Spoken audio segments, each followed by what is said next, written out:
আসসালামু আলাইকুম এভরিওয়ান। আজকে আমি বানাবো জলপাইয়ের আচার। তো জলপাইগুলোকে পানি দিয়ে ভালোভাবে ধুয়ে নিয়েছি। এখন আমি জলপাইগুলোকে এভাবে কেটে নিলাম, সিদ্ধ করে নিচ্ছি। সিদ্ধ করার পর মরিচ, হলুদ, ধনিয়া গুঁড়া, লবণ দিয়ে ভালোভাবে মেখে নিয়েছি। এবার আমি চলে গিয়েছি ছাদে শুকা দিতে। তো আজকে অনেক রোদ ছিল। দুদিন শুকা দেওয়ার পর আমি আজকে আচার বানাবো। তো দিয়ে দিলাম তেল। তেল গরম হওয়ার পর একটু দিয়ে দিলাম শুকনা মরিচ, এলাচ, দারচিনি দিয়ে ভালোভাবে নেড়ে নিচ্ছি।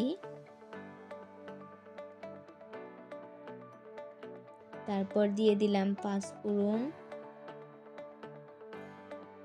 পাঁচফোড়নটা বেশি পুড়লে আচারটা অনেক তেতো হয়।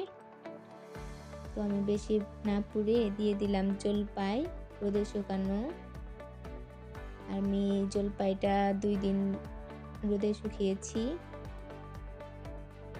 তো জলপাই দিয়ে ভালোভাবে নেড়ে নিচ্ছি। আচারটা হবে একদম আস্ত। আর হ্যাঁ, আমি মাটির চুলায় আচার বানাচ্ছি। মাটির চুলায় রান্না করলে সব জিনিসই অনেক স্বাদ লাগে। তো আমি ভালোভাবে নেড়ে নিচ্ছি। এবার দিয়ে দিলাম লবণ। লবণ দেওয়ার পর আমি ভালোভাবে আবার নেড়ে নিলাম। আর আপনারা যে পরিমাণ মিষ্টি খান ওই পরিমাণ মতো গুড় বা চিনি ব্যবহার করবেন। আমি এই আচারে শুধু গুড়ই দিয়েছি, কোনো চিনি দেইনি। তো গুড় দেওয়ার পর আমি ভালোভাবে আবার নেড়ে নিচ্ছি।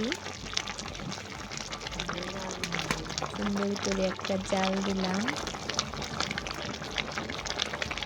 অনেক সুন্দর দেখা যাচ্ছে। ইনশাআল্লাহ ভালোই লাগবে আচারটা।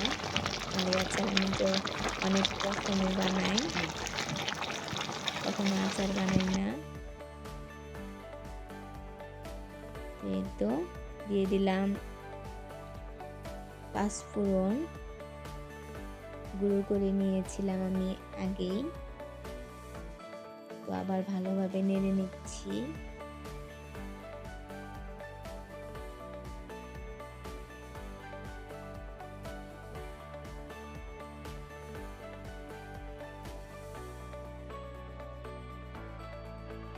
এই তো আমার আচার তৈরি করা শেষ। আলহামদুলিল্লাহ অনেক মজা হয়েছিল।